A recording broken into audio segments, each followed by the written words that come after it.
The League of Uninformed Voters presents the Springfield mayoral debates. I'm your moderator, Larry King. Now, a word to our audience. Even though we're being broadcast on Fox, there's no need for obnoxious hooting and hollering. I hope that flu doesn't affect his performance out there. Don't worry. He's taken 1 million of these capsules. Oh. Sideshow Bob, Councilman Les Winan says that you're not experienced enough to be mayor. Sir, what do you have to say about that? I'd say that Les Winan ought to do more thinking and less whining. There's no Councilman Les Winan. Good line, though. Mayor Quimby, you're well known, sir, for your lenient stance on crime.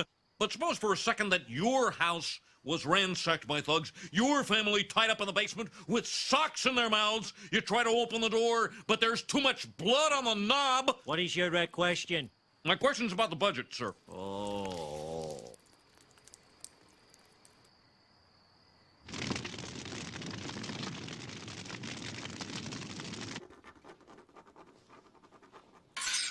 Well, he framed me for armed robbery. But man, I'm aching for that upper-class tax cut. Ugh. And the results are in for Sideshow Bob 100%, for Joe Quimby 1%. And we remind you there is a 1% margin of error. All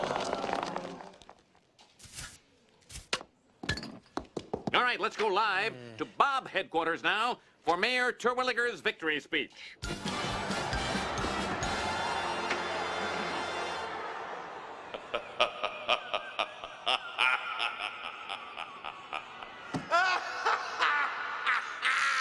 And just look how happy he is.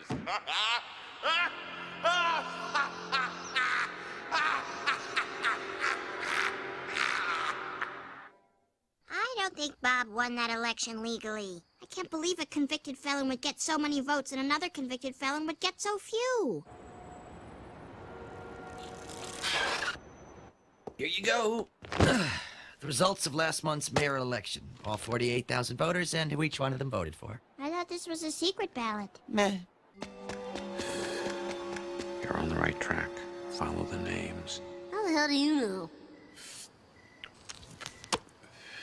I can't tell you who I am, but I worked on the campaign.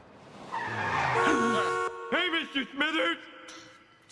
Well, you might as well give me a ride home now. Never gone behind Mr. Burns' back before, but Sideshow Bob's ultra-conservative views conflict with my choice of lifestyle. All I can do is give you one name, Edgar Neubauer. Find him and you'll find your answer. Hey! Lise! Lise, come here! I found him! I found Edgar Neubauer! Oh, my God. The dead have risen and they're voting Republican. No, Bart, don't you see? Dead people can't vote. Look, Prudence Goodwife died 1641. She voted for Bob, too. So did Buddy Holly, Richie Valens, and the Big Bopper. Even the Pet Cemetery voted for Bob. Look, Mr. and Mrs. Bananas, Humphrey Beauregard. Oh, my poor dead kitty. Please, not you two.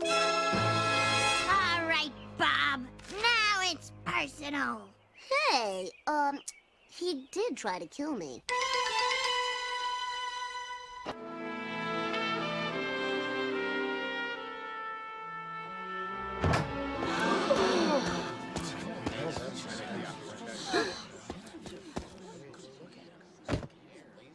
Mr. Mayor, is it true you rigged the election? No, I did not. Kids help. I have a plan. I think we can trap him.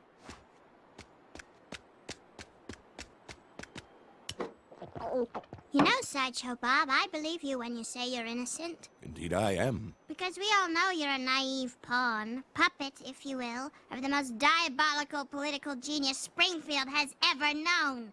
Birch Barlow.